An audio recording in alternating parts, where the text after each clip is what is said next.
What's up, everyone? We are here for the second episode of Schmoe the Real, this time on the Watt Real Entertainment channel.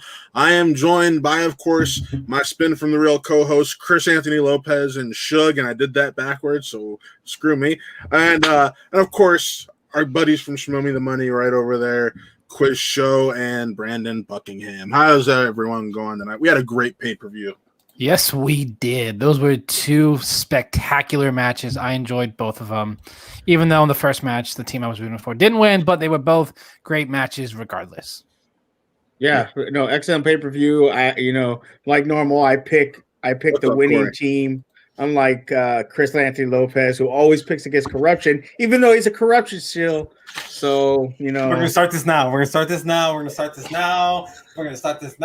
You know what? I'm gonna disregard you when we talk about that match. I will eviscerate you, Shug. Real quick, Shug, you picked Shazam leading up before this, correct?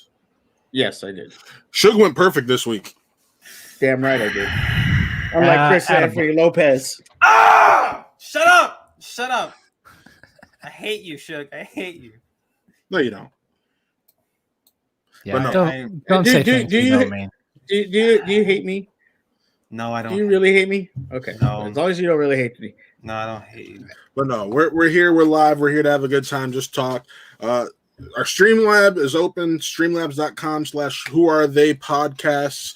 We're just going to talk about the matches a little bit. Just talk, hang out. You don't always need to talk about Schmoedown. We just want to have a good time and hang out. So you already know, baby. Aren't we all like on a Schmoedown reaction show? So we have to talk Schmoedown. It's and in our contract. We do our friend shows. No. Let's clarify.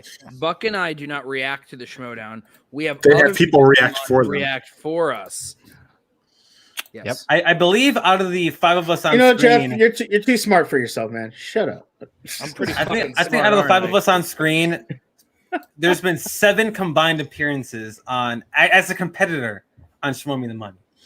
I love that show because it's literally watching Jeff like almost die on me from him coughing or laughing so hard, and then just Buck screwing me over. Like that's what it is. You're never gonna let that go, are you? They invite me on. You really need to move on with your life. Well, at least you're not 0-3, dude. Real quick, what's up, Sean? Nice to see you in the chat. Tomorrow, be sure to check out on Sean's channel, Watching with Wingblade, his Mighty Ducks season just review. I'll be on there. Friend of the show, Colin Morris, Saul Govan, PJ Campbell, Jake Berlin, and Sean. We're all going to be on there. Wait. How am I not invited to this? Yeah, what the hell, Sean? I don't watch Mighty Ducks, but damn, still gonna hit me up. I'll keep that in mind. Why would he bring you on if you haven't seen the show? He don't know that. I watched the show. You literally just said that you haven't seen it. Yeah, he didn't know that a week ago when he asked everybody to do the show. So come on, Buck. Just saying. I'm just saying you're a moron. I'm just saying. Don't pull up. Okay, so Buck forgot where he was at for a minute. No, he didn't. I just don't give a fuck. This is our kingdom. It's our kingdom, bro. You're on our channel now. What's up? But in regards to Wingblade, yes, Wingblade's a great guy. And all those folks that Matt mentioned are all great people. Go check them out. They're going to talk Mighty Ducks. And I heard it's a great show. Yes. Heard nothing but great things. I'm really excited to talk about Mighty Ducks tomorrow. But let's talk about SmackDown. Let's get to that first match real quick. Oh, wait. He said real quick. I did know that actually because I heard you say that on live. Oh, okay, cool. Okay. I stayed corrected. Buck, I'm still shitty with you, but John, no hard feelings. All right. So, Chris. Yeah. Let's start off with you. Thoughts on that first match? Thoughts on the first match. Corruption. Who'd you pick again, Chris?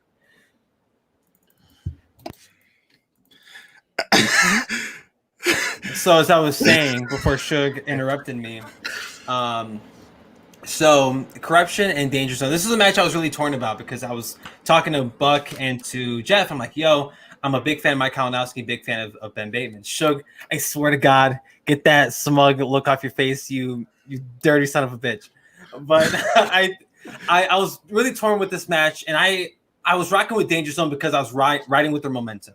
And obviously they played, they played great in their matches before this. And even today we had 2 great tag matches today. And this is a great predecessor or precursor to what we're getting in the main event.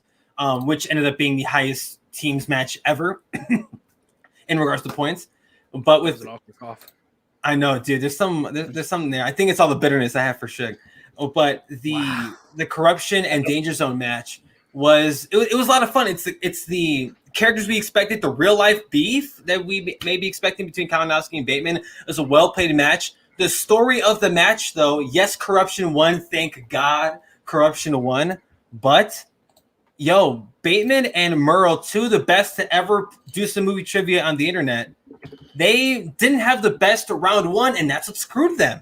That's what screwed them in the end. They both got. You can't play like that in title matches, and you both can't play like that in title matches.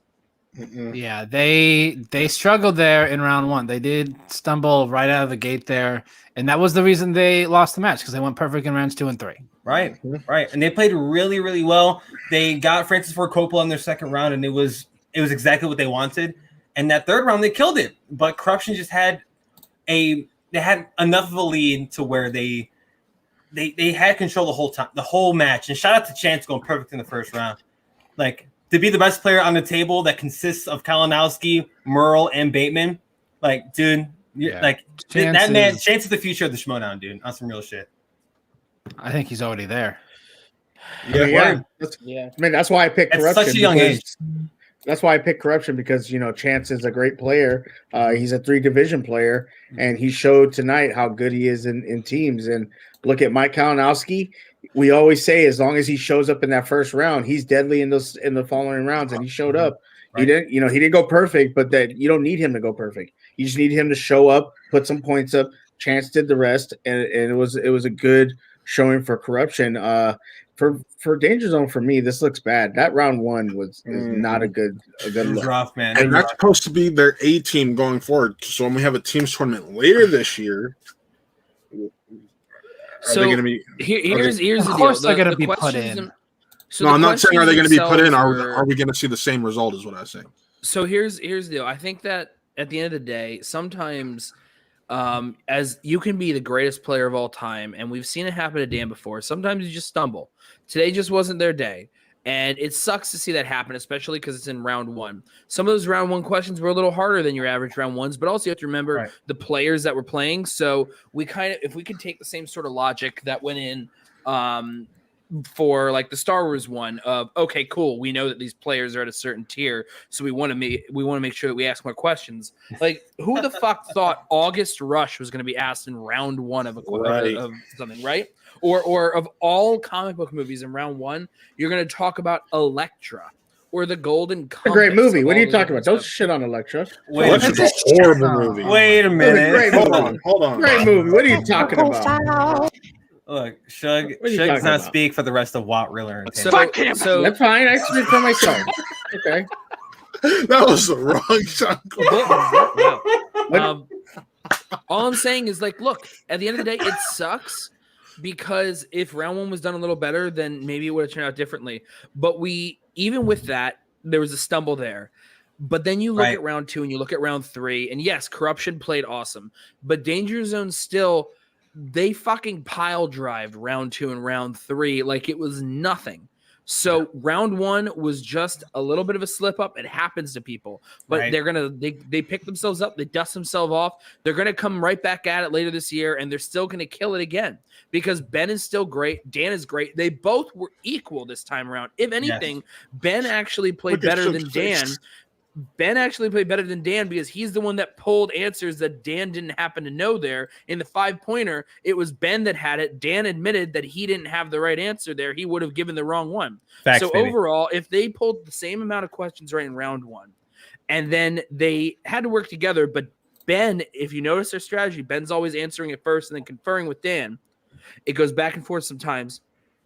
They didn't have to use any of their GTEs in round 2 and 3 because they already used them in round one. Yeah, because they already used them up all round one. They used them up, and they didn't have to use them. They destroyed round 2 and 3. So yes, they stumbled a bit, but that doesn't detract from the fact that the only reason why they didn't win was because corruption just happened to be a little bit better today. Okay, so I'll disagree with you a little bit, Jeff. Everything you said is correct. I do believe everything's correct, but I disagree. Jeff was spinning. But I disagree. No, but I disagree because you have to score more If you are Ben Bateman, the most tactician player in the Schmoedown, and you're Dan Murrell, the GOAT, don't say it. You have to score more in round 1 than what you did. Oh, and that's inexcusable. And that's inexcusable. I got what you said. I'm saying that they happen to stumble today. But that's a big stumble. That's a big stumble. If you're considered the GOATs, everyone has an off day. Everyone has an off day. But an off day should be scoring 7 points, not getting a perfect round, maybe getting 8, maybe getting 6. Not the way they played today, man. That's not an off day. And I don't want this to turn into a whole discourse of like, Danger Zone lost the match. No, Corruption still played really, really well. Like Chance went perfect the entire match. Corruption gets all the credit for winning this match. Yeah, but I'm saying I just don't want the discourse to be, Danger Zone, Danger Zone, Danger Zone. Like Corruption deserves a lot of love too. Mike got just as many points wrong in that round 1, and the thing is, Mike is Mike got 6. Yeah, just one. He got just around. He got just around, like close to the same amount. All I'm saying is that, and he has to be up there as being considered as one of the greats, and then it has to include his work here. And Mike's Rushmore, baby, the same as them.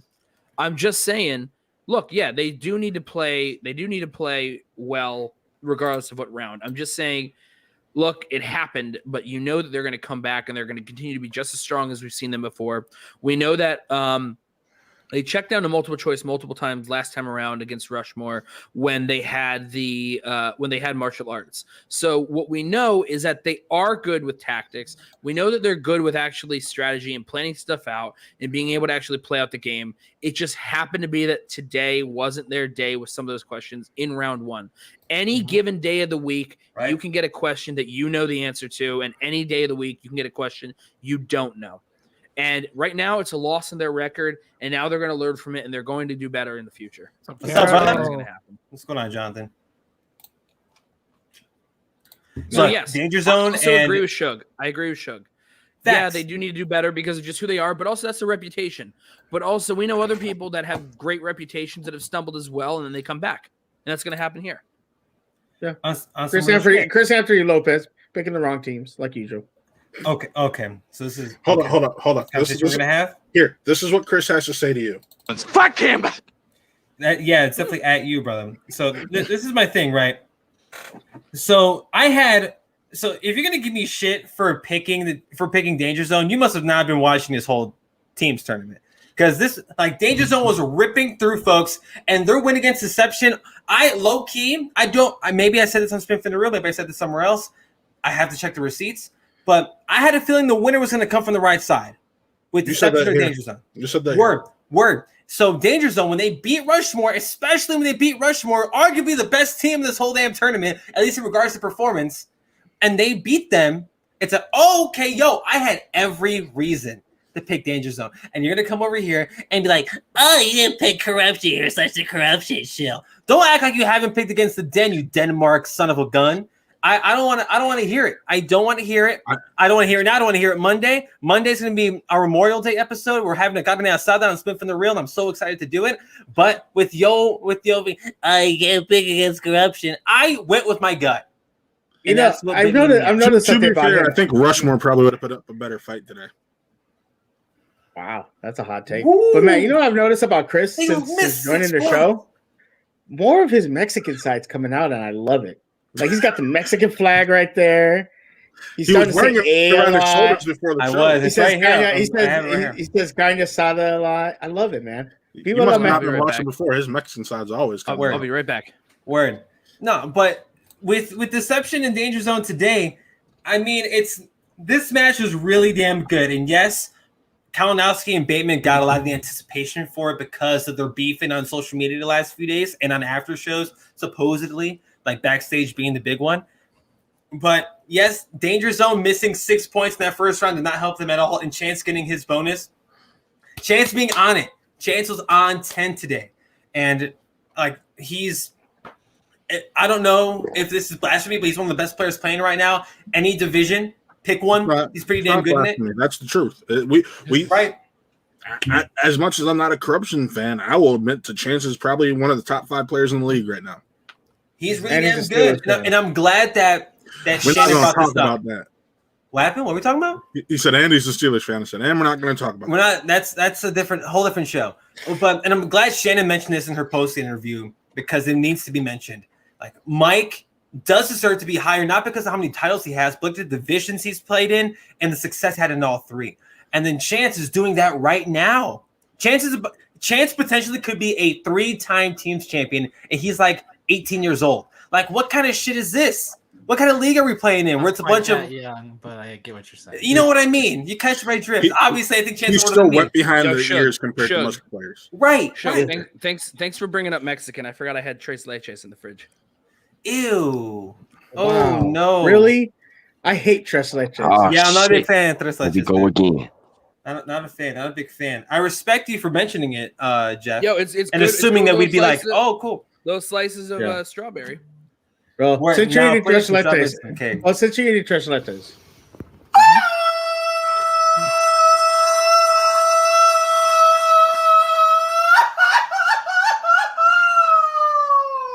Viva Mexico, cabrones!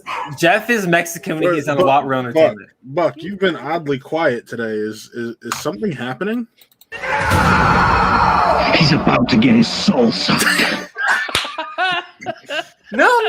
I'm just letting, do shit on this channel. everyone Yeah. say their Yeah. piece. Just in the square, yeah.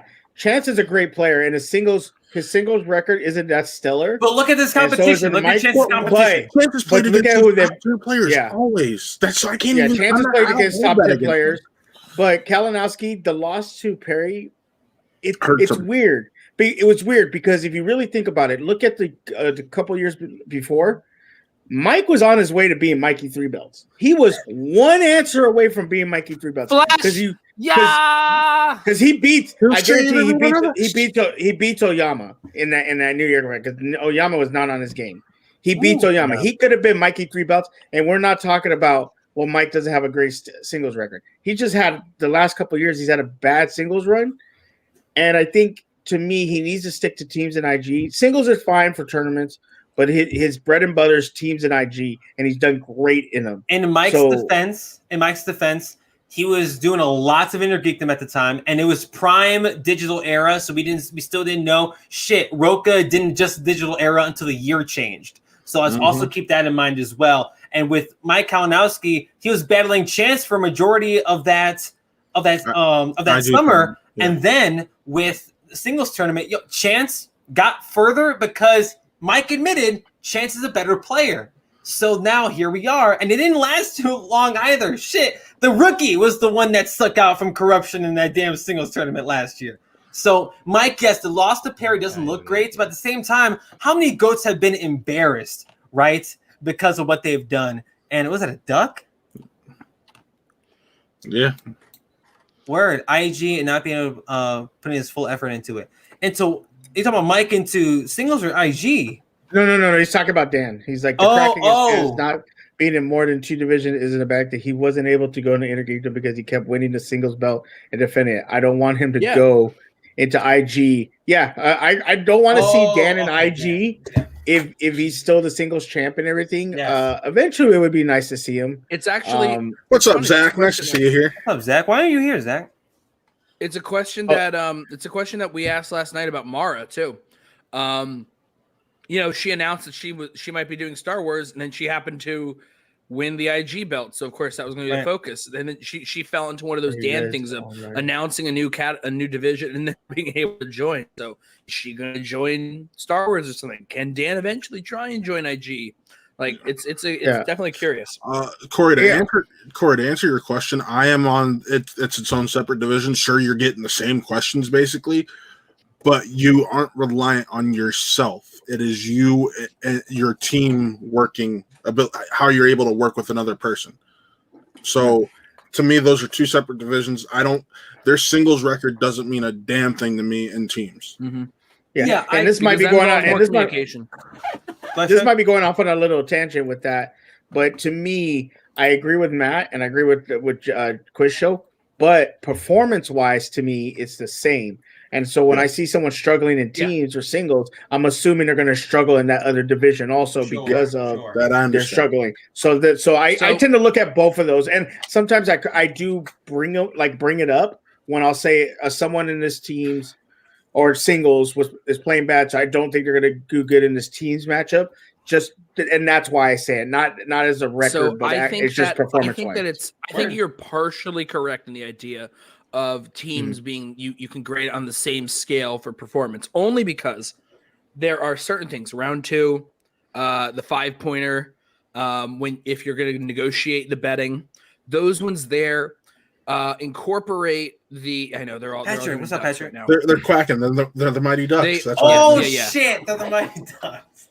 Yeah, Quack. Chris hasn't Quack. seen them, but Quack. Those things there, the round 2, when you're talking about the betting and the 5-pointer, those are all things that incorporate having to communicate with your partner as well. So those ones there do have a degree of teamwork that you wouldn't have in a singles match, but there is a whole lot of actual singles performance that does come into teams performance for sure, especially round 1. And when you get your choice of question for the 2-pointer, the 3-pointer, when you have your speed round, it's definitely it's a combination. It is the best thing to look at and rely on is how someone does in singles to see how they might do in teams, but it's not the end all be all. Right, there's more Also, that goes into Quack. teams.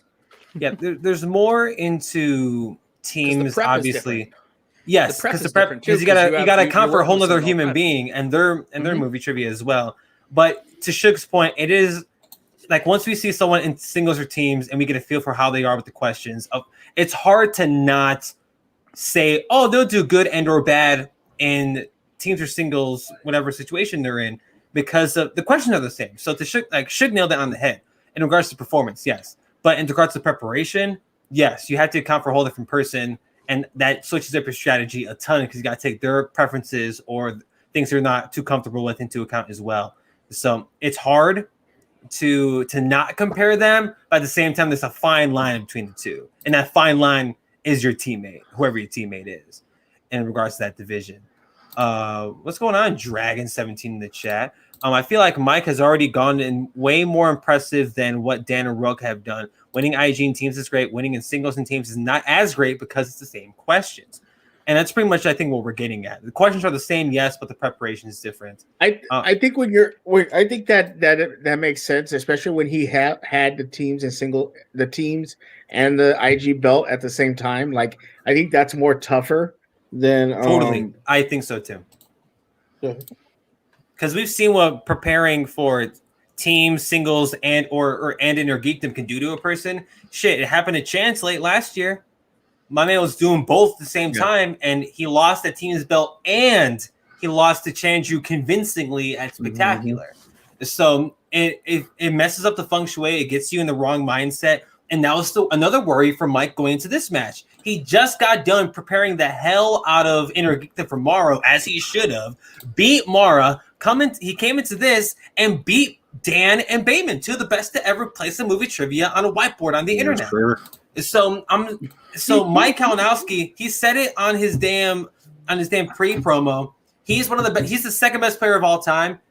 Damn, if he's not, I would love to hear somebody else's argument into why he isn't for succeeding in all 3 divisions and having success belt-wise in 2 of them, and damn near getting close in that 3rd one. I think when you have the GOAT, the problem with having the GOAT conversation is preference. You know, there's going to be people that preference the Shire Wolves or Rachel Cushing. It's or subjective. Dan Rowe. It's subjective. And like Justice says here, Mike hasn't defended. He has to defend. He has to defend a team's title, and he's got to defend the IG title. He's never defended a single thing. That was the big knock people had against Roka for the longest as to why they wouldn't put him on Rushmore. And then he finally defended a team's belt. Right. Yeah. How did he defend? He defended with Dan present. And in regards to what Justin's saying, like that's why to me Dan's untouchable for a while. I would love to see someone even get close to Dan. Roka was sick, wasn't he? Yeah. Spectacular. Right, I was there. It was like a moment of the year that he played with a sore throat. It's like, okay, cool. It wasn't a sore throat. He was actually pretty. He was pretty. Defense of the year. That's what I remember. He was like actually like seriously sick, and I forgot all about that. That more power to him on that. He definitely was That was And he played a hell of a game too. Yeah, he did. He did. It's fun to mock the idea of like, oh yeah, he defended, but he had Dan there, and everyone's talking about Ryan Dan's coattails because of his legacy. But Rocha went out there. He played a hell of a game. Many of the times, founding fathers, Rocha was actually the one that was pulling the weight. But it was fun just to point out the thing of like, oh yeah, he got that because of Dan. Yeah.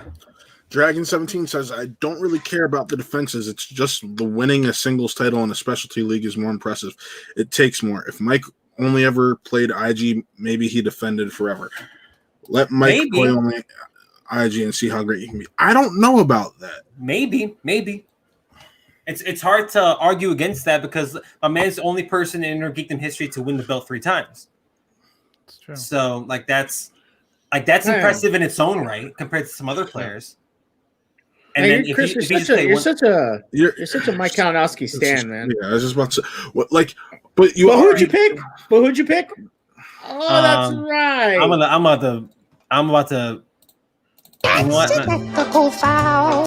I'm not gonna say it. Real quick, we talk about IG, but we do have to take into account what would all this look like if Kevin Smets wasn't in the situation he's in. That we have to think of the what ifs. Yeah. Well, that's a big what if because it goes back all the way to the Chandra match. Yeah. If Kevin wasn't feeling out of the weather, exactly. I don't think Chandra beats him, and I don't think now Mara beats Kevin. I don't think Mike. You don't know, but you don't know that. Yeah, we never know. We never know. But we're at where we're at, and it is what it is. We get to enjoy it. That's a great part. Sheesh, she would be, man. and I think we need to mention her more. 7-1 if she would have won. 7-1. The record's pretty damn crazy. And the first person to defend the IG title in how long? Right. PLD. I'm here to Just going to say something controversial. Oh, geez. Not on this channel. First off, PLD. Ready? There's nothing controversial. Let Jeff say something controversial. Go ahead, Jeff. Ed Harris is a fine actor. All right, moving on. Dragon 17. Nobody expected Chandru to beat Smets. Nobody expected Mara to beat Chandru. Nobody expected Mike to beat Mara. I think everyone was picking Mara to beat Chandru. Everybody was picking Mara to beat Chandru. One. And that was.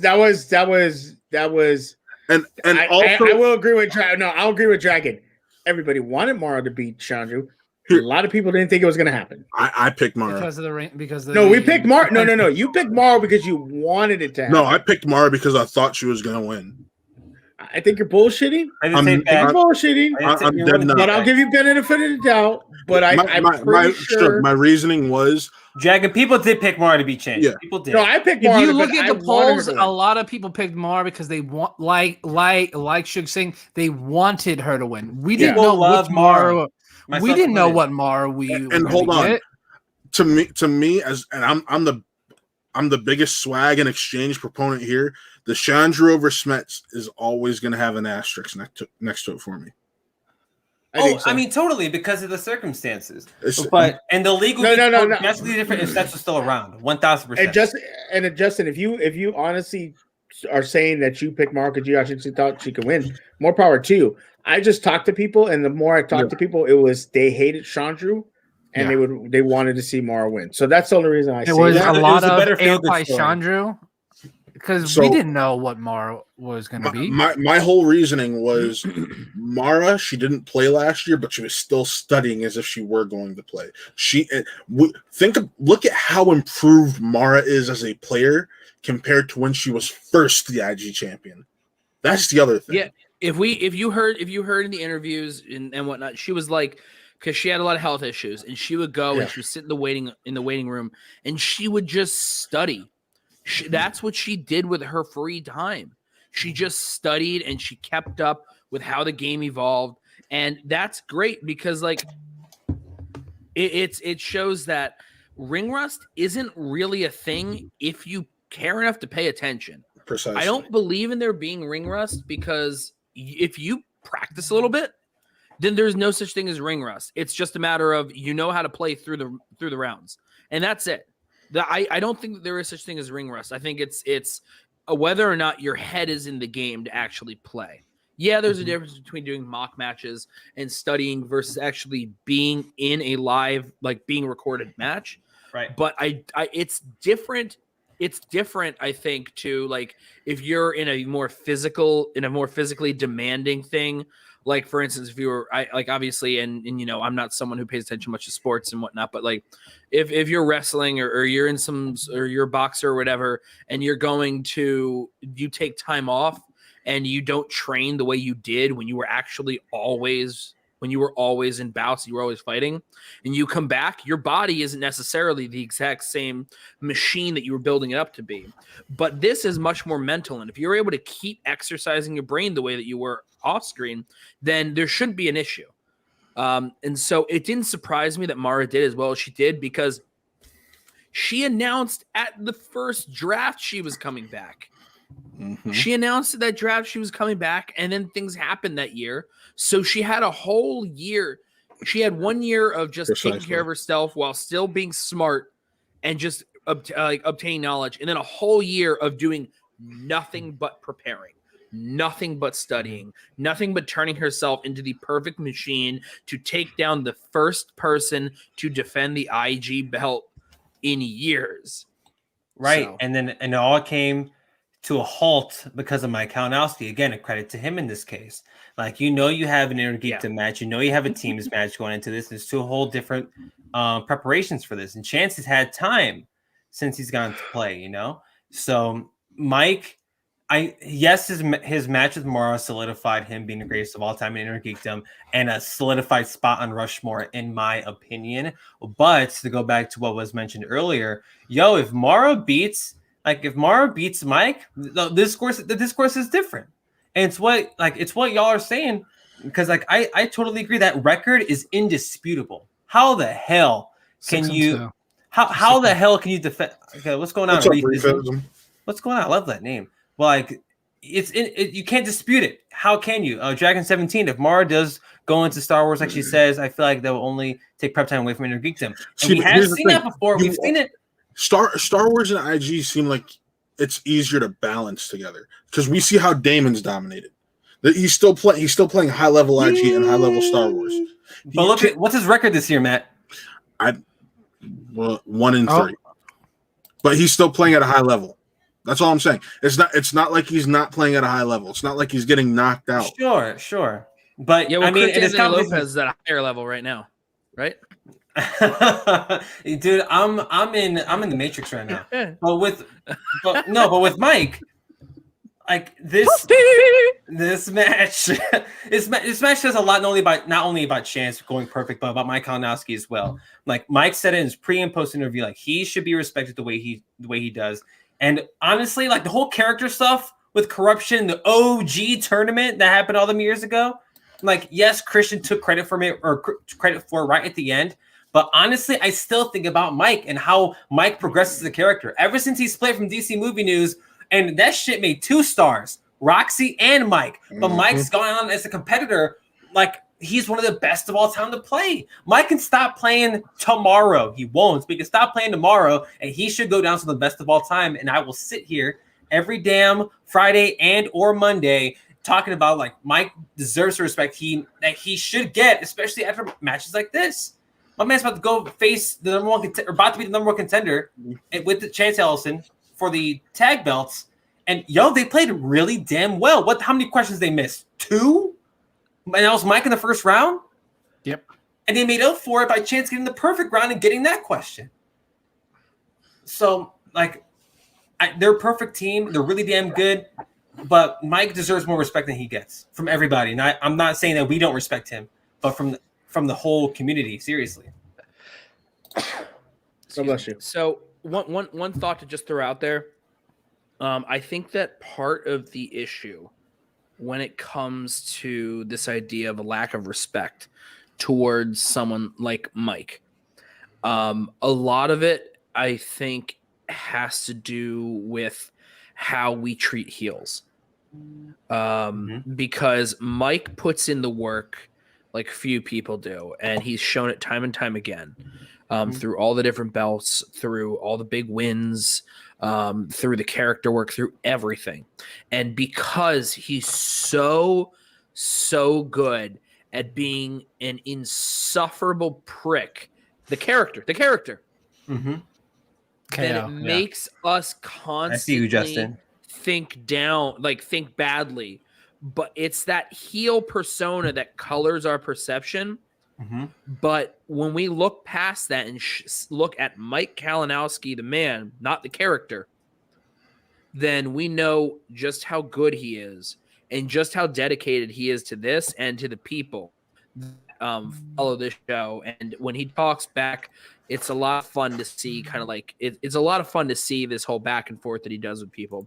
He is absolutely one of the best heels that the league has ever had. He's a great heel. And it's he himself is a great guy. We've heard him talk. We've seen him pop up in shows as himself, not as the character.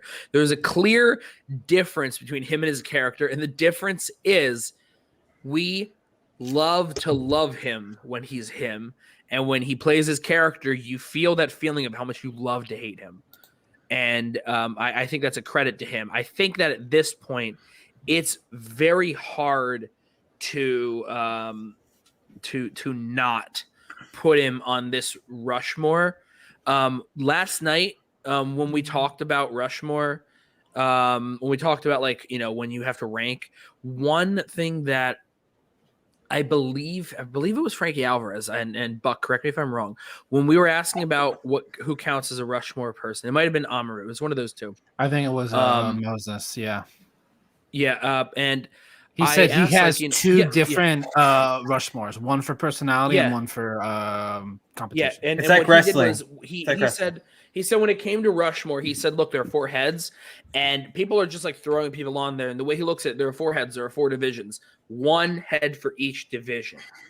And he said, when it comes to Kalinowski, is he the Star Wars one? Absolutely not. He's not even there. Is he the singles one? There are other people that have made more of a dent in there. Is it teams? He's getting up there, but not quite yet. IG, he's absolutely right up there. You can argue between Rachel. There is a good argument to be made that he is on there based on, based on what time. Mara, not quite yet. She's 6-2.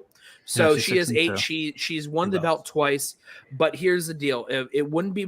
She would be probably number 3 potentially underneath, because then you also have Chandru, who's defended, something that she hasn't done. They've won the same number of championship matches. You have someone like Rachel who's done so much more than that, so she might be up there as well. So I think that Kalinowski is absolutely up there in contention, with a good argument to be made that he has possibly usurped Rachel Cushing for number 1 in IG. Like here, I'll say it. My Rushmore is based on offenses. That's why Roca and Merle are up there. That's why Sam Levine's up there. Oh shucks! Like Sam's defended. Like, sorry. Like when it comes down to it, I always look at who's defended. Who's that 4th?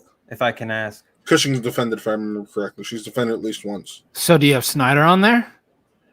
If we're talking all-time defenses, Snyder should be. I was just talking about the IG portion. No, I'm talking about Rachel, because of Snyder's just done teams and he's had up and down success in singles. I'm looking at overall career with defenses. Okay. So Cushing is on there. Cushing's on there. It's Cushing, Levine, Merle, and Roca. That is my Rushmore. If I can ask everybody else here, what are you guys' Rushmores off the top of your head? Merle, Snyder, Kalinowski, and probably Cushing. Word. I like that. Because mine is you have to have one from each division. And I don't think Alex is there yet. All those defenses, I think he's there. If it's Star Wars. Did you say him? Yeah, I didn't have the caveat. Wait, I need Buck, someone from each division. Who did you say for Star Wars? I didn't say one for Star Wars. You just said you need one for each division, so you need to have Star Wars there. So like for me, it would be Merle, Damon, Mara. It's 4 or 5. Four. Okay, so Merle, Mara, Damon, and I would say Roka. Those are my 4. Wow. I like how different these are. I like it. Jeff? So it's funny because it would definitely be Merle in singles. And if you're in the chat, hit me with them. I want to see them. If Merle in singles, no question.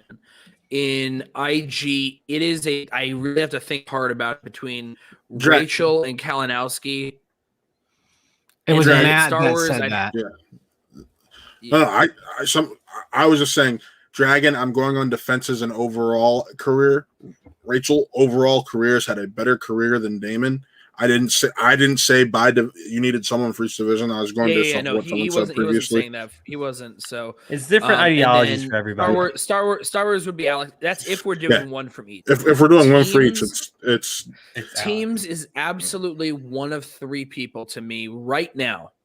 The top 3 would be, and it's hard for me to distinguish still, would be between Snyder, JTE, and Roka. Under those 2 would be, because of everything that's been happening recently, probably Mike and Chance might be right under them. But we also, the other problem not a bad is one, Justin. That's not a bad one. That's exactly what I was about to say. Is that's also recency bias. Just seeing all of them recently, because that's also not even taken into account Rachel and Clark. So they're right up there as well. So here, good example. The one thing keeping Shazam off of my Mount Rushmore is the fact that they haven't defended. If they had defended, you'd probably see Bibbs up there, maybe replacing Roka. Well, we'll find that out next month. Yeah. No, 2 months. It will definitely be. It'll definitely be difficult. July. It'll be difficult to see. July 10th. That's. It's difficult to determine because there's actually a lot of really good teams, people that could actually be chosen that are all like really similar in their legacies. By the way, while we're at this, if you have not subscribed to this channel yet, please do so. We're so close to 250. It would really mean a lot to us if you have not subscribed to Watt Real Entertainment. We have all this cool programming. We have our normal Spin from the Real show Mondays with myself, Suge, and Chris. Really Scared on Thursdays. Wrestle Real normally on Fridays. They did a special Wednesday Super Show episode this past week. Real Talk on Sundays. And Saber Reels on Saturdays, baby. Saber Reels on Saturdays. Thank you. I'm still not used to that being back, and I'm on the show. Right. But and also before I give mine real quick, if you don't follow us on Twitter, please do at Spin from the Real. And we also hit 100 followers today, so thank you so much to Chris Hall, our 100th follower. I saw that, brother. Thank you so much, Chris Hall, for following us on Twitter. But mine, real quick, I like the idea of there being 2 because I'm a professional wrestling nut. Wrestle Real Fridays, 6 p.m. Eastern, 5 p.m. Central. And I also have the in-ring performer Mount Rushmore and the character Mount Rushmore. That's how I prefer to handle it. But for Schmoedown, you can definitely do 2. For me, I think the top 3 are locks. It's that 4th spot that always changes for me. My top 3, as of right now, and this may be recency bias, Dan, I think you have to put Kalinowski. For the record, Justin is Merle has been the belt 7 times. Yes, and that's why Dan is undisputed the GOAT as of right now. Things may change in the future. Dan's the one constant. Kalinowski, to me, 5 belts, 3 in Interkingdom, 2 in teams, and he's had success in singles. You can't disregard that. One of the most influential characters that the Schmoe's ever seen. And I think he's up there with my 3rd pick, who's also, I think, is solidified. Or at least to me, he would be. John Rocco. Without John Rocco, the league is not what it is now. I think that's also something that's you can't dispute that. But his in-ring or at the table performance, you can question the hell out of by all means. But the Outlaw, as a character, I think you cannot argue with the Outlaw and his influence. So that'd be my 3rd spot. The 4th one always changes. I want to put Rachel. I want to put Alex. Mara, I want to put up there. Snyder, I think right now is my 4, especially after the last year. Yeah, and Snyder's right up there for teams for me. Like it's teams hard and singles. He's gotten so close in singles multiple times. He just fell off towards the end, whether it's against Oyama or Collins. But that damn singles tournament last year, he beat some good ass folks in that tournament. It was the 2020 Snyder Revenge Tour. What's up, PJ? PJ. What's up, PJ, in the chat? You know, you don't have to be in the chat, PJ. We love us some PJ Campbell over here. That Campbell soup. What's up?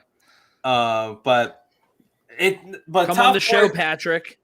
Top 4. Come on, Patrick. Challenge accepted. It's hard to. It's of course, like what Justin said earlier. It's subjective as hell. No one's gonna ever be like, you know what? Yeah, I like your top 4, or I agree with the top 4. There will never be a consensus.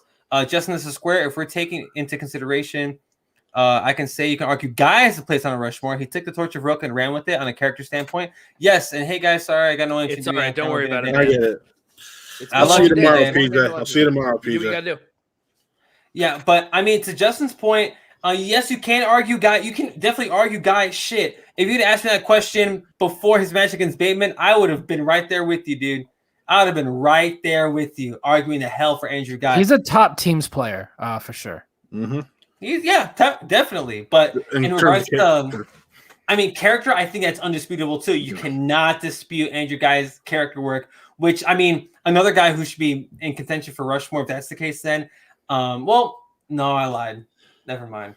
I don't know. I wanted to say Ben Bateman, but my man has only had 1 belt. But yeah. I think with Andrew Guy, who's had no belts, but the character work. He's gotten close, though. He's gotten close. Bateman, if Bateman didn't turn face, we'd be having a different conversation. I think his face turn was the worst. It was the worst in hindsight. He wasn't really a face, though. It was more of a tweener. Yeah, it was a tweener. His whole time with Who's the Boss, I think, and he was tweening. He would tell me right now, and he would tell us right now, like, yo, his time with Mark Riley, he was leaning towards face. And when him and the guy split, I thought it was the worst thing for Bateman's character. And in hindsight, I still believe that. And now he's right back. Now he's right back in it with Dan, not really being super big heel. He was a face with heelish tendencies. Yes, that is a cleaner. But I would say the same thing about I disagree. Heel with face-ish tendencies. I would say he's more of a. He was Who's the Boss. He was definitely a face that would cut somebody up if he needed to. But I'm a Ben Bateman stan. Go stream "Sorry for Tonight." Great song. It's on my Spotify on repeat, so I listen to that shit all the time. Yeah. But more music is apparently coming soon, man. Hell yeah! I can't wait. That concert that you missed was phenomenal. Thank you again, Jeff. Absolutely, you're welcome. Yeah, I can't wait to hear more of Ben's music. But the stuff with him and Rushmore, it's rough. It's hard. And Chance puts up a better argument than Ben does, which is crazy as hell to think about.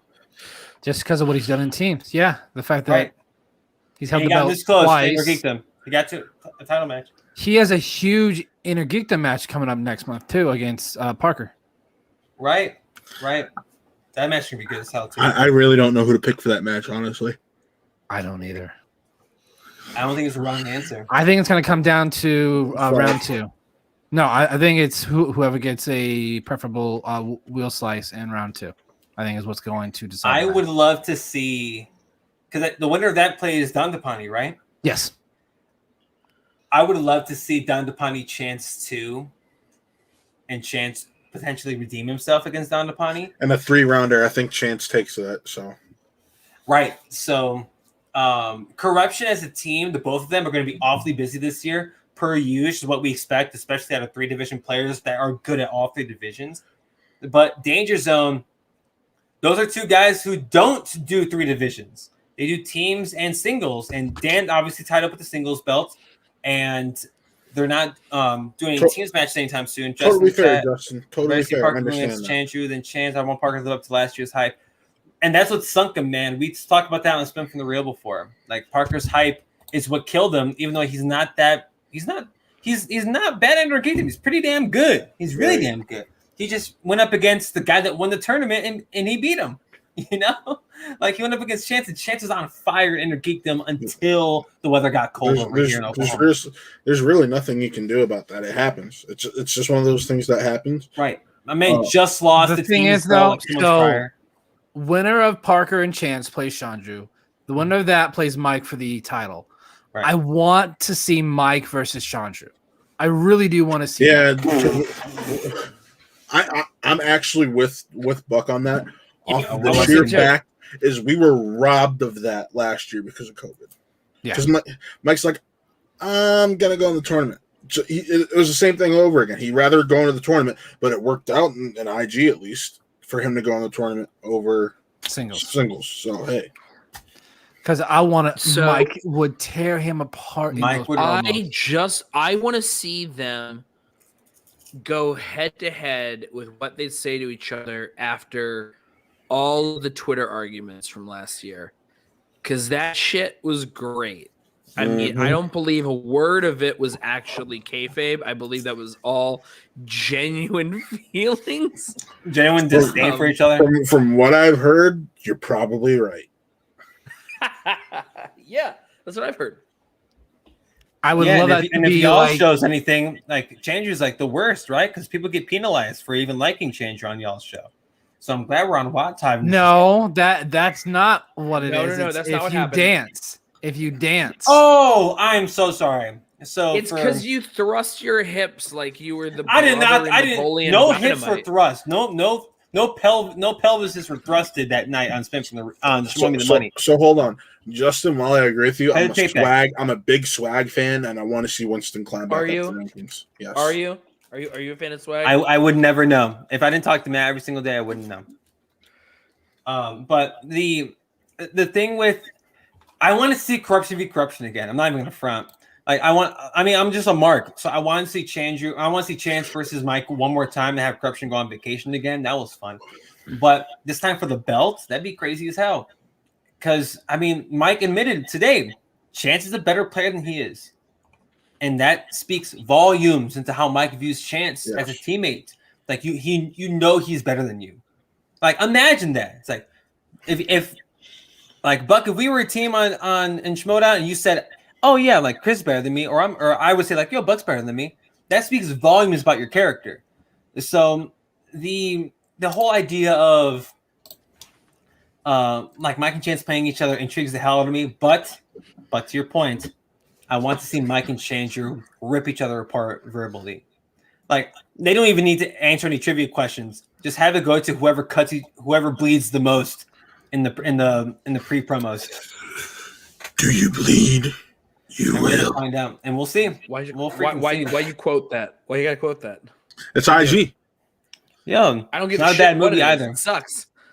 It's a pretty bad movie. And not bad. So can we It's talk about how pretty we saw terrible. history tonight with Shazam Yes. going 100% accuracy and 100% points possibly earned I'm glad Bucks actually in a did that. 5-rounder in One of a those we're not. 5-round match? That is just, I can't wrap my head. Like they were perfect through the speed round. I'm like, holy shit, are they gonna do this? And then they went perfect in the speed round. I'm like, Yeah, Buck was the one keeping up with that all night. He's like, guys, they're perfect. They're still perfect. We were talking halfway through the whole match. We're like, And yeah, then- we were just they haven't missed. This is Good what I job, do guys. during our pay-per-views. I Chant- keep track. Shazam, they put up the all-time best team's performance we've ever seen. Online, yes. Online, you got to think. Online. What did you say? It's a little bit different. All-time best team's performance. When you mispronounce performance, I What, thought you yeah? said. But when you mispronounced the word performance, I thought you said the best team's porn. I was like, whoa. Wait a minute. Whoa. That's a whole Hold on a different show. second. That's Saturday nights at That's- 11 p.m. Central. Don't get so dirty. Exclusively on Twitch. you need to get- Exclusively on Twitch with Suge Knight. Yes, Yeah. that's Don't get so dirty. You got to get clean. Go buy some salt cat soap. right. your mouth It's out not with that it. soap, right? On Etsy. Go to on Etsy. Etsy. And that's it. Yeah. But no, Buck, to your point, and I believe I asked you because I knew you're paying attention to the score. And Shazam put up the best performance of all time in teams on 53 digital, points. 53 points. which is gnarly as hell. And I don't like the idea of having the asterisks of like, oh, it was digital. So can he though? Because Oyama, He cannot afford Changer to lose. He can't. He can't afford Chandru to lose. He can't afford. We don't even know when Oyama's playing next because Oyama lost earlier this season. Oyama has the free for all thing, dude. He also has his match against Ethan Irwin next week. I've already gone through 7 of them. But Jesus Justin, Christ. to your point, Thirsty. I think I think Changer he can't afford Changer to lose. Laura, he must be praying to whatever god he's praying to that Laura's going to beat Dimolanta at Collision. Spoiler alert: it's going to be close, but I don't think she'll get there. But Ace is the wild card. Ace played really well in this match against Sullivan. He looked really good against Sully this week. And I cannot wait for It's gonna be exciting. Cabrera Harper. That's gonna be that has the potential to be match of the year. That'll really spin the reel on Mondays on a lot. Like that match gonna be whenever that match happens, we're gonna cry and bitch about how we gotta pick a winner for that. So is it Bushcar? What's the match for this upcoming week? We don't know. They have not released the schedule, so we don't know officially. We don't know, and we're 5 days. Okay. Not even They know. They film things like I know. I said we don't know. Advance. I'm saying we don't know as fans. I know.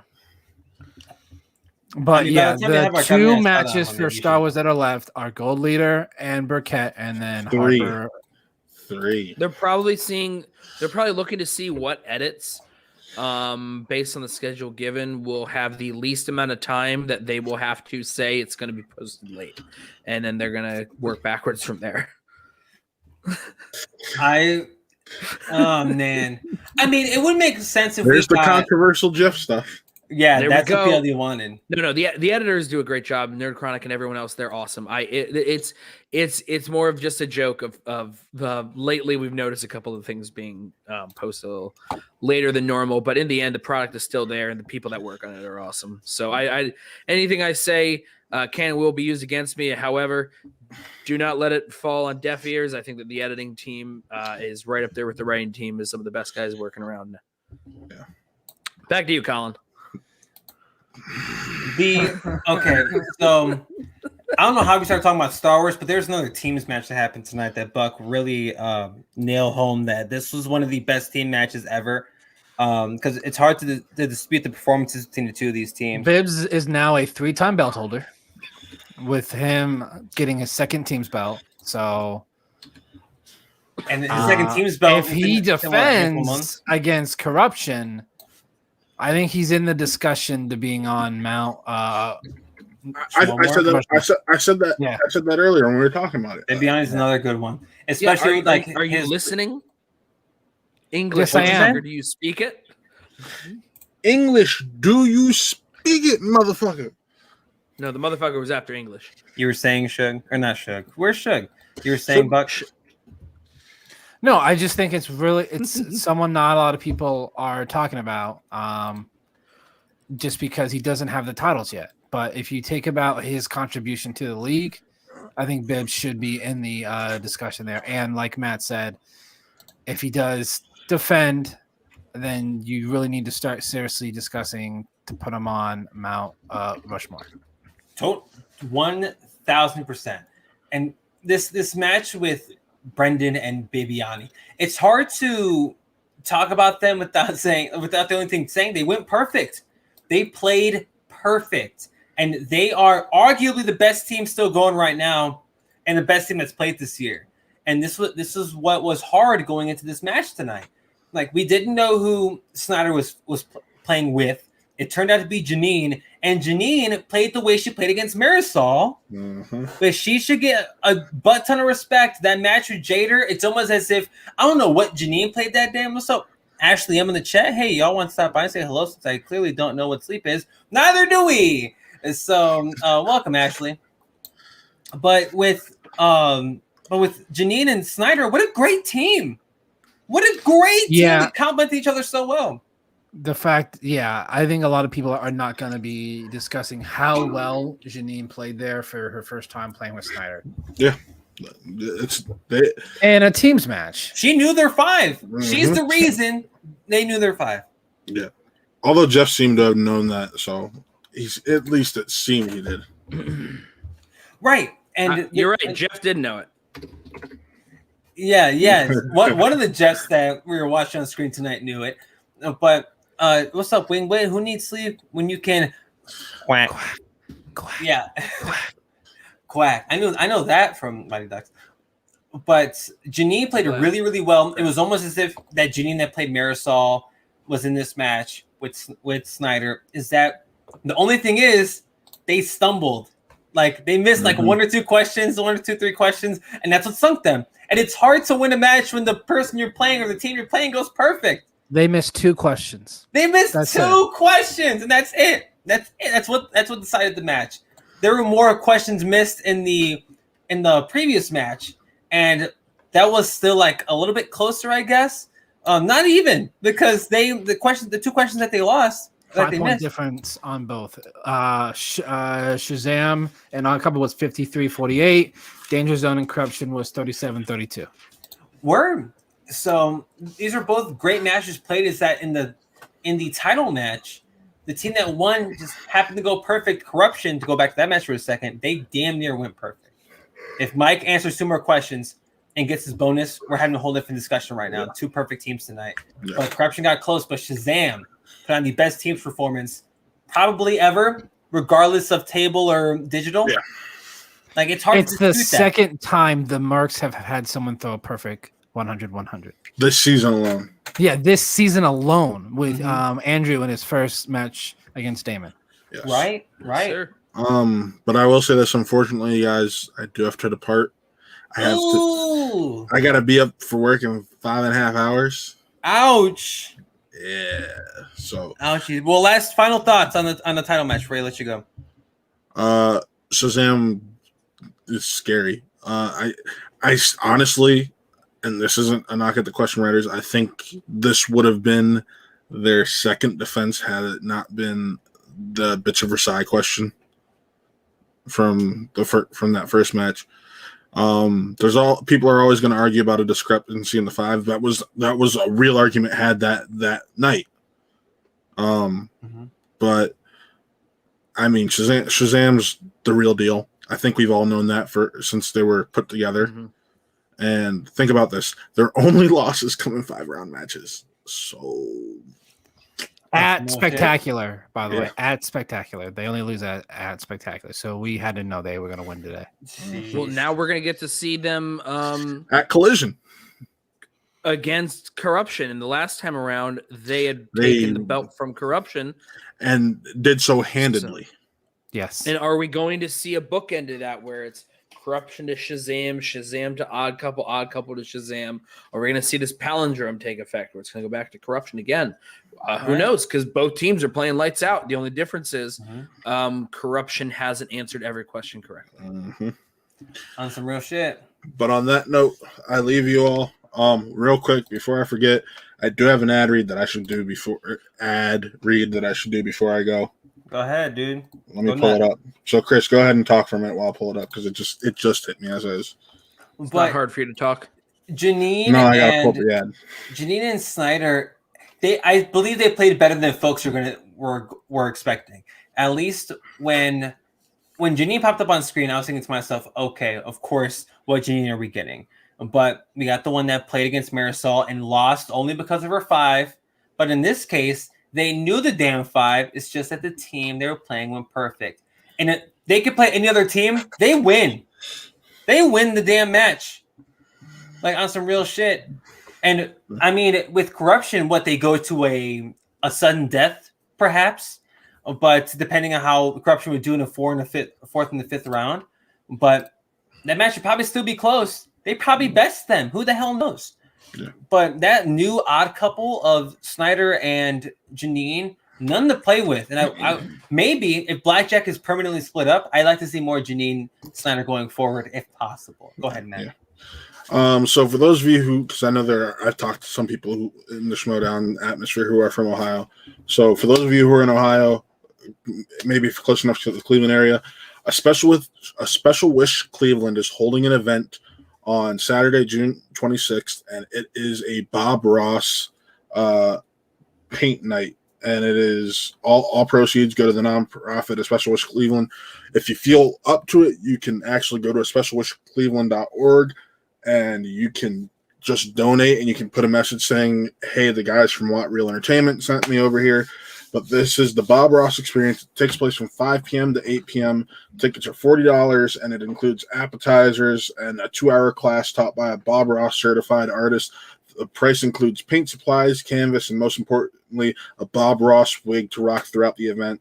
The event will be held at the Winking Lizard event located in Bedford, Ohio. And yeah, if you are local enough or close enough and you feel like doing something nice, go buy tickets for that, or just donate and let them know Watt Real Entertainment sent you. So there's that. And also remember, tomorrow, Saber Reels with Toby Barkwell and myself talking about the latest and greatest in Star Wars.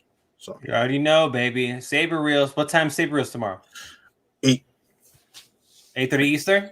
8 p.m. Eastern. 8 p.m. Eastern. You already know, Bubba. All Yep. right, Matt. So thank you, brother. I'm going to bed because I'm going to be a zombie tomorrow otherwise. Go to sleep. Good night, everyone. Good night, spinsters. You already know, brother. But Cool. Now Jeff, that he's gone, we could talk about him. yes. So isn't that man the worst? Kidding. The But fucking worst. what? So in this match, so obviously we're looking forward to Corruption and Shazam. Now, Sure. Are we expecting the same? Like, I don't want to say the same outcome, but maybe a same type of performance from Corruption this time, or was this one of their better outings as a team? The problem is Mike has to go perfect along with Chance, or else they're not going to win. Mm-hmm. If Mike does what he did today, where he gets 6 out of 8, it's a great performance, but it's not going to beat Shazam unless someone on Shazam has an off night. Right. And with the thing is with Shazam, low key, I've been dancing around it this whole night. I think they are the best team playing. Yeah. Like, obviously they're so in sync with one another and they perform the best together. Yes, spectacular, maybe their Achilles heel, but that shit ain't for another 7 months. So then we have to worry about the spectacular as far as right now. But them facing against Corruption, Buck, I have to agree with what you said. Mike played better than Ben Bateman and Dan Morrell tonight. Yep. In my opinion, he did. But you have to go damn near perfect. And yes, Mike missed 2 questions. He damn near went perfect. But if you're going to expect Shazam, if you're going to get another repeat performance from tonight, holy shit, you can't miss a question. You can't. You have no room for error unless somehow, some way, the wheel goes against Shazam or they have a couple missteps, which they have been known to do before in the December events. But Shazam probably is the best team playing right now. I think they are. I mean, it's hard to dispute that fact when they go and score 53 points in a 5-round match. It's really hard to say that they aren't the best. I'd have to go back and look and see how they have done in terms of their accuracy in all their matches, but I'm going to have to probably say, yeah, they are definitely the best teams that's playing right now. Because, I mean, and when I chose Danger Zone going into the evening, at least in regards to the sub-main event, I thought, like, yo, Danger Zone, I thought they were probably the scariest team rocking because of their performances. But yes, I know people, they pull release dates, but shit, if you can pull your strength, why the hell not? And they got Coppola tonight, so they got a little bit lucky, but using all 3 JTEs, granted they didn't need them, but missing those questions in the first round really sunk them. And I would have thought, like, yo, Danger Zone probably would have went perfect. Mm-hmm. But they had some missteps. Justin is a square. Shazam is more consistent than Corruption, so it's going to be uphill battle for Corruption. Yes, and last time they played them, they lost the belts. Last time they played them, they lost. The wild card is Mike. Mike has to probably play his best teams match that he's ever played if Corruption wants to take that title back. Yeah. If they play anything like the last 2 times that they played, this is going to be a knockdown, drag-out fight. And I fully expect PJ and the team to be up to the challenge to even potentially treat this similarly to, the Star Wars second match, Damon versus Demolanta 2. Right. I wouldn't be surprised at all. Yeah, it's very I was surprised they surprising. used all 3 JTEs in the first round. It's very surprising. It's a strategic risk, and it didn't pay off for them in round 1 there when it needed to. However, they were able to still barrel through round 2 and 3 without the use of any of them. They got them all right. So it's definitely an odd situation the way that it played out, that they didn't end up helping them at all. But except for Ben for Dawn of the Dead, it helped them in one instance for 1 point there, but unfortunately not enough. It was so weird. And when we were watching it beforehand and we heard them just use their JTs for like, oh, damn, this can't be good. Because historically, if you have your JTEs in the 3rd round or in the 5th round in championship matches, like you're just buying yourself more time for that 5-point question. Historically, that's what it's been. But in this match, like what Jeff was saying, they didn't need them. Granted, you didn't know that at the time, but at the end of the first round, we're all over here like, holy shit. They used all 3 of their JTEs, and now they got to go with the 15-second allotted, sometimes 20, to answer your question. And Justin, this is square in the chat, but even if Corruption matches Shazam, and pushes them to sudden death, I'd always bet on Shazam to come out on top of that scenario. Shazam has to miss their 5 for Corruption to win. So it will go to a 5. It will 1,000% go to a 5. It's time for a team to defend again. We haven't had a team actually defend since Founding Fathers. Spectacular in season 6. Sheesh. So a year and a half since a team's been able to defend. That's insane. And even I know the whole, we just had the whole defense this conversation or whatever, but I kind of like the spontaneity of there not being too many defenses and teams. Does it look bad for the teams? Yes, but as a fan watching these things, that just shows how more difficult and competitive the Schmoe has gotten since season 6, since season 5, or whenever the hell Jason Inman defended that Intergeekdom belt all them years ago. 5, I want to say season 5. Like it was when we learned that stat of Dowdapani defending for the first time since Inman, it rocked people's worlds, my own included. And now hearing that stat about the Founding Fathers, I'm over here like, oh, it's the same thing. Not as long, but it's the same thing. Like when that just shows how strong these players are across the board. Yeah. And yes, maybe the same team, your Shazams, your Founding Fathers, your Corruptions, whatever. But damn, it's a testament to those 6 competitors and more. That's how this whole team's tournament. Let's look back at the Final 4. I firmly think the Final 4 would have put up a good fight against Corruption regardless. Lightning Time, Rushmore, Deception.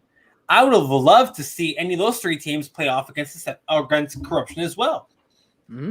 But the Danger Zone pulled out of the tournament by all means, because I thought they played the best in the whole tournament for obvious reasons, and they just had some first round stumbles, and that's the only issue. And it's not on Ben either. I'm glad you mentioned it earlier, Jeff, that the whole discourse has been, Ben's not good, Ben's overrated. Ben and Dan missed the same amount of questions, and Dan's the greatest of all time. Are we going to give Dan shit? People don't like, because it's Dan. Yeah, that's why people don't like to go after Dan. And it has to go again with the way character works as well. Because Dan has his own show where he's always this like likable, blah, blah, blah, blah. Ben's main show that they see him on Schmoedown related is Backstage. And he's kind of more smarmy, partially in character during a lot of that stuff. So he's always like right there at the front commenting on everyone else. So yes. And so it's there's this whole thing of the legacy of their character too, has Team Action and Ben being just like straight up just a cock, just a fucking asshole. And then, he went tweener a bit. He kind of came back because, he started insulting Riley, who's just infinitely likable. So it makes you want to hate him more. And then people try to use him as a way to pick on him because it's harder to get in Dan Merle's head pre-match than it probably would be Ben. because Dan Murrell is always at this level where they can't really talk shit in any way because he's always on top. So it's easier to do it to someone like Ben, who's had chances and sometimes they've slipped through his fingers, because he's the one who hasn't been around as much with it. But at the end of the day, Ben is still an excellent player. He arguably also pulled round 2 and 3, and Dan was kind of not necessarily piggybacking off of him, but Dan had to confirm. But every time he had to confirm, it was because Ben had said the right answer. Ben just had to back it up. So they're relying on Ben to go first on tackling everything. Dan would have gotten the 5-pointer wrong if it was up to him. Mm-hmm. At least because they didn't have any JTs. So Dan would have gotten it wrong if it was him saying it. So we can't say that Ben is just riding coattails. Here's the thing, these teams, when they win, they don't win on the basis of one player answering questions. The point totals, if one player does great and the other one tanks, that's the difference.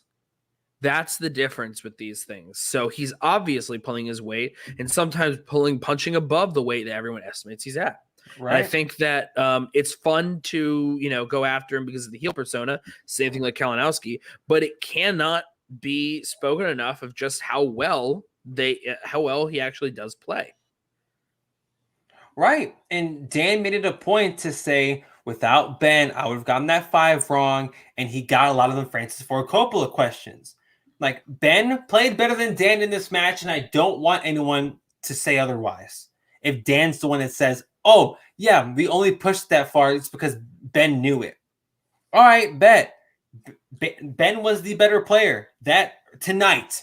Justice Square. Justice Square. So I know I love you. Ben was not only the better player tonight, Ben was the one that indeed remembered the Titans. I love how, by the way, they all broke character the second the question was asked. Because they all knew the answer, but they all broke character. It was a great moment. Great moment in the match, especially how tense the match was. Yeah. And by the way, them edits, it was fun seeing Ben and Mike chumming up for a minute before Chance jumped back into the match. Yeah, so I'm wondering when they actually post this in the next week, if they're going to cut around those pieces and edit it more tightly so you don't see stuff like that, quote unquote, behind the scenes. Right. And the chat was like, oh, like a little behind the scenes thing. And it's not always bad because, let's be real, part of the fun of the Schmoedown is like seeing what beef is real and what's not. Like when we saw the Changing Mike stuff, it's like, oh man, like they hate each other. But obviously, like to me, the Ben and Mike stuff was always, it was like two guys that get it. They get what they're doing. Yeah. And I would put Ben and Mike in the same boat in regards to character work. Like they were, because they weren't playing like they were just playing like bigger, louder versions of themselves to an extent. So when they were beefing with one another, I'm over here torn apart like, oh, they can hate each other. But at the same time, they did such a great job and they worked me, the wrestling fan, right? I got worked hard as hell because I was out here buying what they were selling.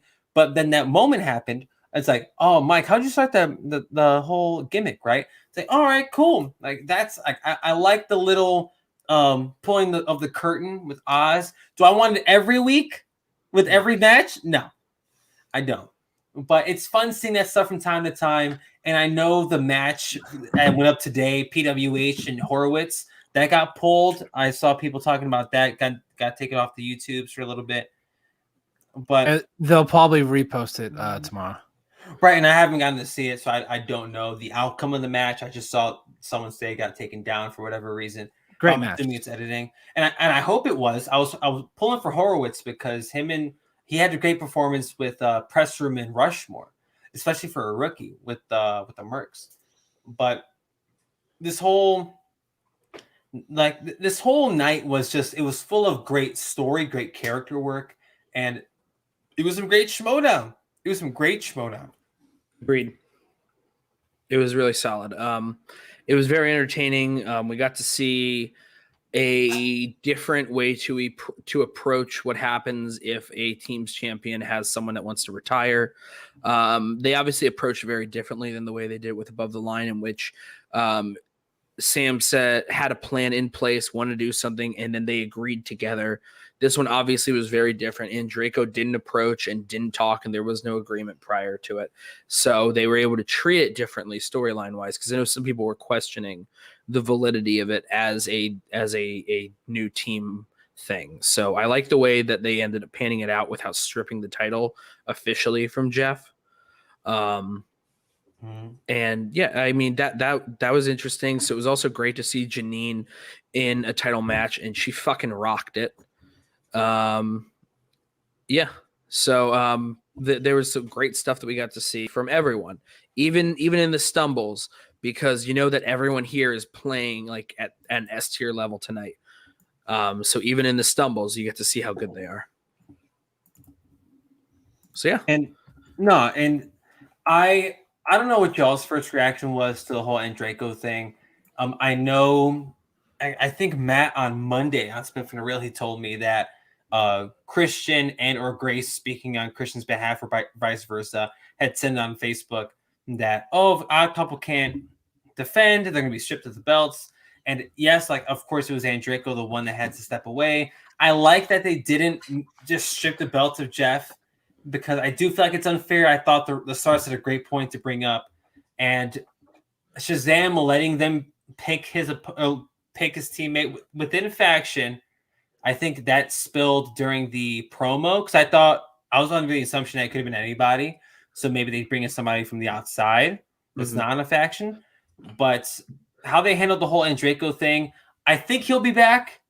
I think he'll be back eventually. He said he'll be back. I think there's enough stuff in terms of filming, scheduling, and all that stuff where, professionally speaking, he probably had to step away. So. Right. And it's not like he won't be gone forever. But when he does come back, or if he doesn't come back by the end of the season, how does that work for the Stars? Obviously, it's a conversation we'll have later this year if Andraco's not back yet or not. But I was just curious into y'all's thoughts before we wrap up, because I know we're going to wrap up here soon.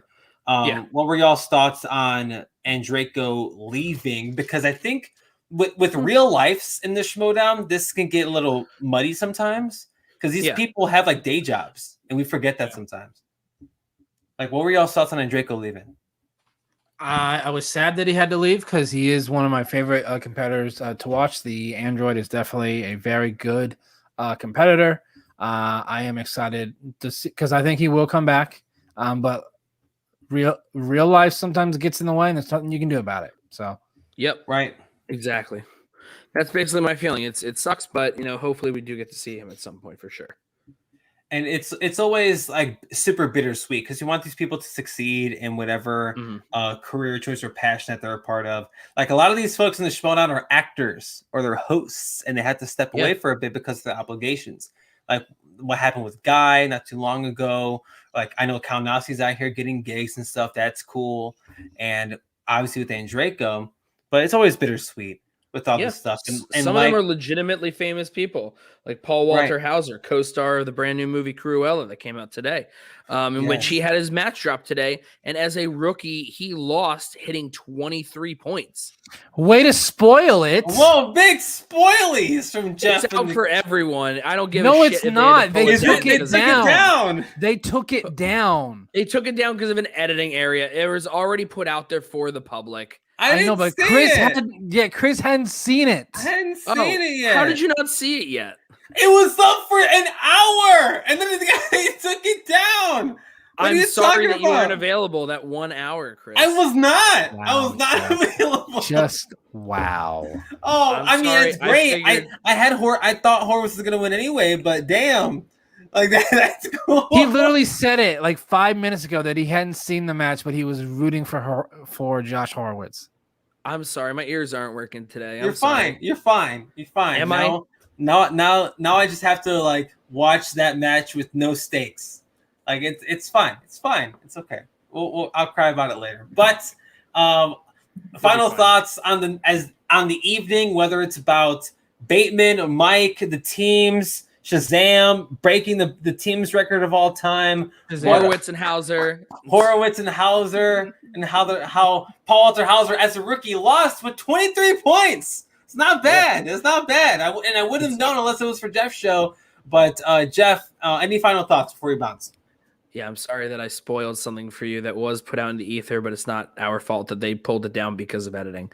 Once again, editing team, class acts, they do a great job. So I know that they're on a tight schedule. Respect the folks in the Schmoe now. Come on now. Absolutely. The writers, they're awesome. They do a great job.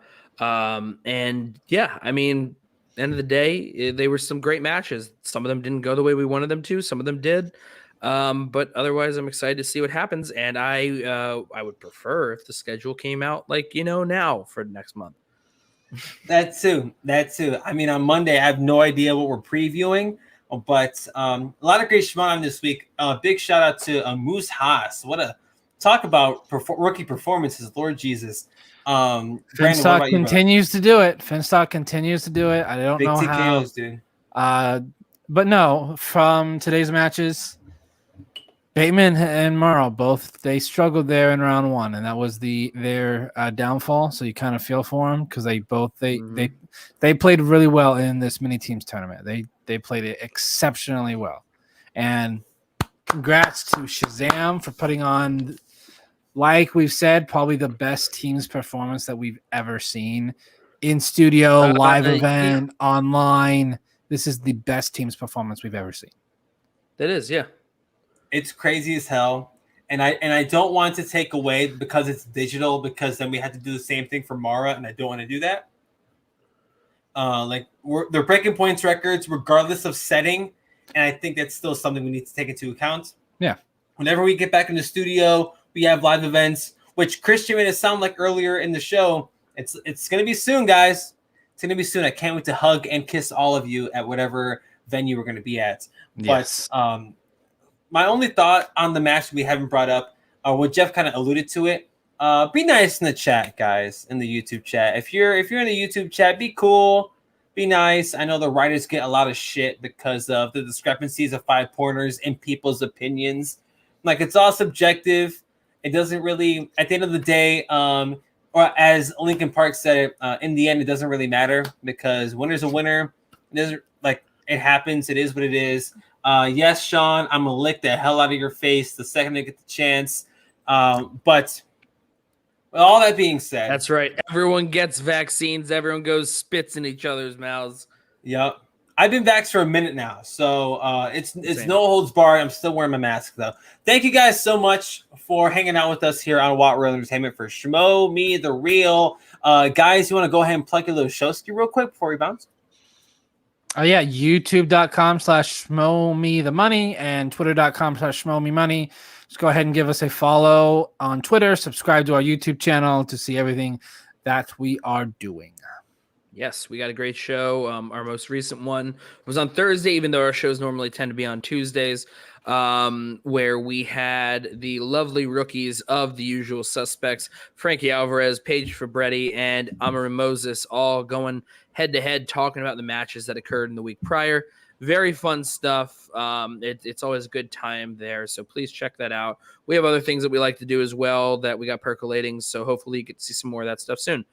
You can follow me right here. This is the Twitter. So yeah. You Oh, there you go. There you go, Brandon. Brandon Buck Right 88 right there. You already know what the moves are. And if you're new to What Real Entertainment, thank you so much for coming and checking us out.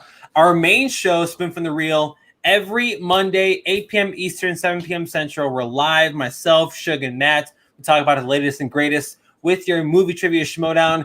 And this Monday, although it's Memorial Day, we're still doing a show. We're having our Spin from the Real barbecue / cookout / carne asada, depending on where you come from. We're having a show on Monday, 8 p.m. Eastern, 7 p.m. Central, with special guest Lacey Gillerin of The Den. So we're gonna have Lacey on the show, and I haven't met her, and she's on my fantasy team, and I cannot wait to have her on. Lacey yes, she's Gillerin on your fantasy team. So you're gonna be like, hey, why couldn't you won? No, I'm gonna be like, hey, next match, please, come on, please. Yeah, next match. No, Please, she's thank awesome. you. Come on, next match. Awesome. Yeah, and I can't wait to meet her. So that's going down on Monday. Of course, you can check out Really Scared Thursdays, 8 p.m. Eastern, 7 p.m. Central, hosted by Connor Breedlove and the Ragent for Rick Gratis here in the Movie Trivia Schmoedown, Taylor Cleek. He co-hosts that show with Connor Breedlove. That'll go down 8 p.m. Eastern. It's apparently it's a really good show. I've been on it a couple times, and I talked about Evil Dead 2. Congrats. A lot of thanks. It was a fun time. It's a great show, great program, great guys. Really Scared, 8 p.m. Eastern, 7 p.m. Central. Wrestle Reel, 6 p.m. Eastern, 5 p.m. Central. Myself, Nick Molbach, talking wrestling every single Friday. And, of course, Saber Reels, 8 p.m. Eastern, 7 p.m. Central. Saturdays, Real Talk, 8 p.m. Eastern, 7 p.m. Central. There's a trend. We have a lot of shows 8 p.m. Eastern. But for a little Jeff show right there and for Brandon Buck down the bottom, my name is Chris Anthony Lopez. Thank you guys so much. Don't forget, spin from the reel, not the pegs. We'll see you guys on Monday. Happy Memorial Day. Be good this weekend. Be safe. We'll see you guys next time.